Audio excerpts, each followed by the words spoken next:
अस्सलाम वालेकुम स्टूडेंट्स, उम्मीद करता हूँ आप लोग खैरियत से होंगे। आज हम लोग जो टॉपिक डिस्कस करने जा रहे हैं वो है स्कैनएफ स्टेटमेंट।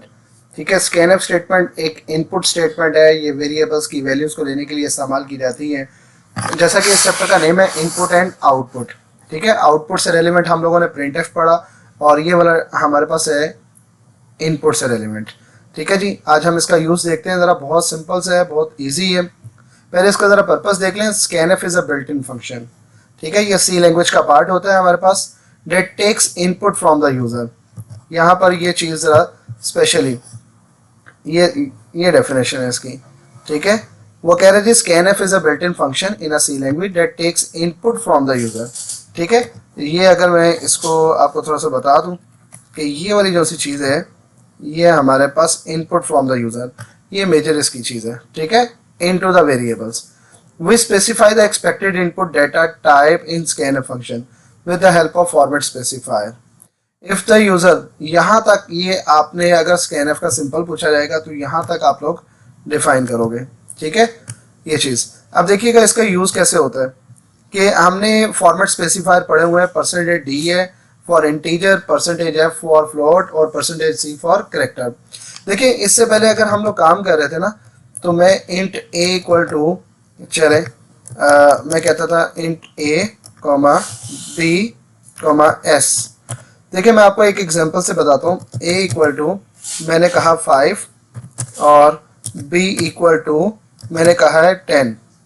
ठीक है, और S equal to A plus B. देखिए, इसको मैं जितनी दफ़ा भी प्रिंट करूँगा, प्रिंट एफ के अंदर एक फॉर्म बना देता हूँ, एक interface sum equal to percentage d और अगर मैं वेरिएबल यूज कर देता हूँ एस के नाम का। देखिएगा, इसको मैं जितनी दफ़ा भी आउटपुट पे लेके जाऊंगा तो हमेशा मेरे पास आंसर कितना आएगा, 15 आएगा। ठीक है, इसको मैंने रन किया, आप देख सकते हैं आंसर क्या आ रहा है, 15 आ रहा है। अगेन मैं इसको क्लोज करता हूँ, फिर इसको रन करता हूँ। तो मैं अगर इसको 100 टाइम 1000 टाइम भी रन करूंगा तो मेरे पास आउटपुट क्या आएगी, 15 आएगी। तो देखिए ज़रा, मुझे प्रोग्राम का ना कोई ऐसा फ़ायदा नज़र नहीं आ रहा। अगर आप इसको एज अ फ़ायदा लेना चाहते हैं तो देखिएगा, तो मुझे यही चीज़, मुझे एवरी टाइम न्यू वैल्यूज़ चाहिए। ठीक है, जो मेरी रिक्वायरमेंट है। तो मुझे अगर यही चीज़ करनी है तो मुझे एक मैसेज बनाना है। अच्छा चलें, मुझे स्कैनएफ स्टेटमेंट का इस्तेमाल करना है। स्कैनएफ के अंदर मैंने लिखा परसेंटेज डी। ठीक है, परसेंटेज डी इसलिए लिखा जा रहा है क्योंकि ये इंटीजर टाइप का है और हम इसके साथ एम्पर साइन लगाते हैं, ए लिखते हैं। ठीक हो गया, ये देखें ज़रा। इसी तरह मैंने लिखा स्कैनएफ और ये परसेंटेज डी, यहाँ पर भी मैंने क्या किया, एम्पर साइन बी। ठीक है, तो देखें अब क्या होगा कि ये मुझसे वैल्यूज पूछेगा। पहले ए की वैल्यूज पूछेगा, देखें ब्लिंक कर रहा है, इसका मतलब यहाँ से वैल्यूज पूछ रहा है। मैंने सपोज करते हैं 5 एंटर की, फिर मुझसे सेकंड वैल्यूज पूछ रहा है 10, फौरन मेरे पास आंसर आ गया 15। लेकिन आप यहाँ पर थोड़ा सा नोट करें कि 5 और 10 हमें पता नहीं चल रहा कि ये क्या पूछ कह रहा है हमसे।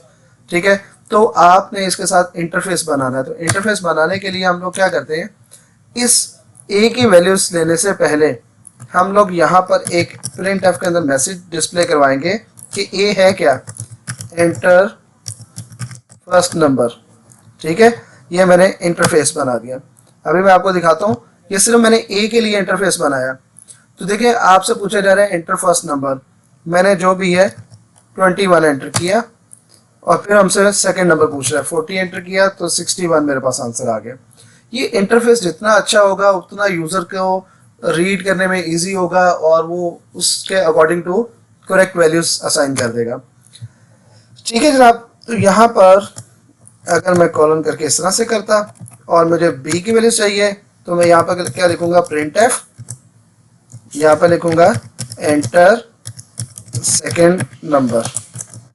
ठीक है, ये मैंने इसका इंटरफेस बना लिया।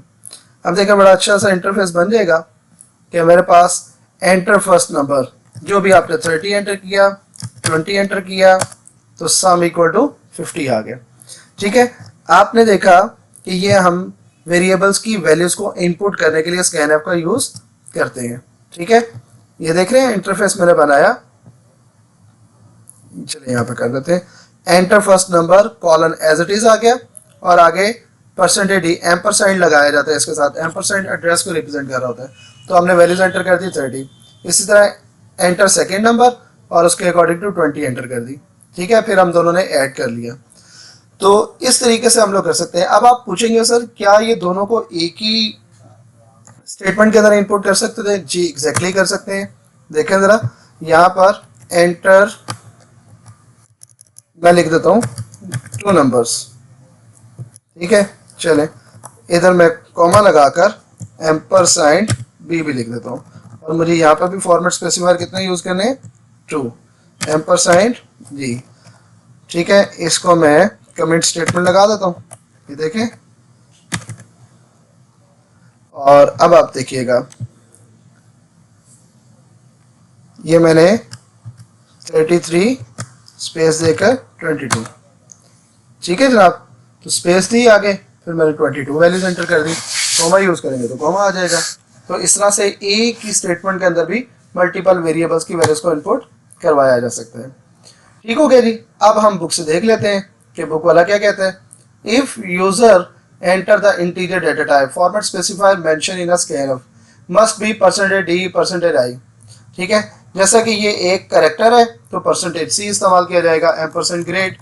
In this example, percentage specifier is used to specify the character type of for the input variables or grade की values. There are the two main parts of scanf function, as it can be seen from the above code. First part है inside the double quotes is the list of format specifier, and second part is the list of variable with the ampersand. Keep in your mind, this is very important. ये इसके वो कह रहे हैं 2 parts हैं हमारे पास। ठीक है, एक है हमारे पास एम्परसाइंड, ठीक है, और एक वो कहते हैं जी लिस्ट ऑफ वेरिएबल्स है, जो कि हम ये देखें जो कि हम लोग डबल कोट्स के अंदर राइट कर रहे हैं। ठीक है, ये चीज़ें हैं हमारे पास। ठीक हो गया। मजीद इसकी एग्जांपल देख लें आप कि ये इंट नंबर है, enter a number between 0 to 10 और उसकी वैल्यूज एंटर करें। The number you enter is this one. ठीक है, जो भी एंटर किया वो हमने डिस्प्ले कर दिया। मजीद इससे रेलिवेंट क्या है, we can take the multiple input using a single scanf function. Look at the following statement, scanf percentage D percentage f, जिस तरह अभी मैंने यूज किया था, कॉमा के जरिए सेपरेट करेंगे। 2 integer type of variable A and B, 1 float type, second 1 float type variable C. After each input user should enter space, देखे ना हमने स्पेस यूज की थी और press the enter key. After all the inputs user must press the enter key. आपने अगर मैं इसको दोबारा आउटपुट दिखा दूं तो ए बी 2 वेरिएबल से कोई सपोज करते हैं 20 और कहते हैं एंटर प्रेस करें तो 30, तो ये हमारे पास 50 आ गया। ठीक है, या स्पेस प्रेस कर दें तो दोनों से काम चल जाएगा जी। ठीक हो गया जी। ये हमारे पास आगे प्रोग्राम है। Write a program that takes a roll number, percentage of marks and grade from the user. Input program should display the formatted output like a following. Roll number है, इनपुट वैल्यूज उसकी आ जाए। Percentage है, input values percentage का sign साथ में आ जाए। Grade है, इनपुट वैल्यू आ जाए। ठीक है, तो ये हम लोग इस तरह से अगर उसको करवाना चाहते हैं तो नो प्रॉब्लम। एक प्रोग्राम राइट करना चाह रहे हैं जिसमें रोल नंबर आएगा, परसेंटेज आएगी और ग्रेड आएगी। ठीक है, मैं इसको ज़रा अरेज करता हूँ। आप देखें, कोई बात नहीं, इसको हम अरेज कर लेते हैं। इंट रोल नंबर, ओके, और परसेंटेज किसमें, फ्लोट में होना चाहिए, फ्लोट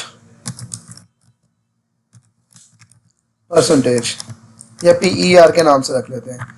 और ग्रेड किसमें होना चाहिए, कैरेक्टर में। ठीक है, ले जनाब, तो हमने प्रिंट एफ पहले मैसेज डिस्प्ले करवाना है, और यहाँ पर डबल कोटेशन मार्क्स में लिखेंगे enter student roll number. Okay, और ये जस्ट इंटरफेस है, और यहाँ पर स्कैन एफ, और आपको पता है हम लोग यूज़ करेंगे परसेंटेज डी कॉमा और एम्परसाइंड कौन सा रखा था, रोल नंबर। और इसी तरह प्रिंट एफ में क्या करेंगे हम लोग, एंटर परसेंटेज, और इसके बाद हम लोग स्कैन एफ में यूज करेंगे परसेंटेज एफ, क्योंकि ये फ्लोट है ना, और इसी तरह से एम्परसाइंड आएगा और PER के नाम से, ठीक है, सेमीकोलन लगा लेंगे। फिर लास्ट में हम प्रिंट एफ, अब हमने एंटर क्या करना है, ग्रेड, ठीक है, और यहाँ पर स्कैन एफ में यूज करेंगे क्या, कि परसेंटेज सी। परसेंटेज सी क्यों है, क्योंकि ये कैरेक्टर डेटा टाइप है, और यहाँ पर एम्पर साइन के साथ ग्रेड यूज कर देंगे, ठीक है जी। अब मैं इसको ज़रा रन करता हूँ। अब देखिएगा रोल नंबर मैंने 1 2 3 4 1 2 3 3 रख दिया, परसेंटेज 30, ठीक है, एंटर ग्रेड, ठीक हो गया जनाब। वो सिंपल उसको एज आ कोई वेरिएबल कंसीडर कर लेगा तो फिर प्रॉब्लम आएगी। तो एम्पर साइन लगाना ज़रूरी है, ये एड्रेस को रिप्रेजेंट कर रहा होता है, ठीक है। उम्मीद करता हूँ आप लोगों को ये लेक्चर पसंद आएगा होगा और आप लोग इसको अच्छे से प्रिपेयर कर लीजिएगा पेपर के पॉइंट ऑफ व्यू से। बहुत इंपॉर्टेंट चीज़ें हैं प्रिंट एफ और स्कैन एफ वगैरह, ठीक है। अपना ख्याल रखिएगा, अल्लाह हाफिज़।